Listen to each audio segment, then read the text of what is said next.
భూమి మీద నరుని యొక్క కాలములు యుద్ధ కాలములు అని మనము చదువుతున్నాము.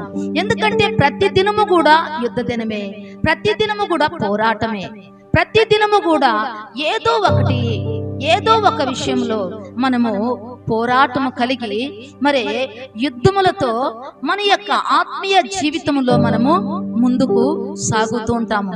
కానీ వాటి వల్ల మనము ఏ విధమైనటువంటి వెనకంజ వేయకుండా మరి విశ్వాసంలో నుంచి జారిపోకుండా మనము ఎల్లప్పుడూ కూడా వాటన్నిటిని కూడా జయిస్తూ ముందుకు సాగాలంటే దేవుని యొక్క సహాయము మనకు కావాలా.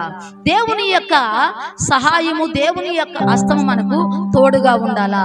అందుకే కీర్తనకారుడు ఒక మాట అంటున్నాడు, 35వ అధ్యాయము కీర్తనలు 1వ వచనంలో అంటున్నాడు, నాతో వ్యాజ్యమాడు వారితో వ్యాజ్యమాడము, నాతో పోరాడు వారితో పోరాడుము.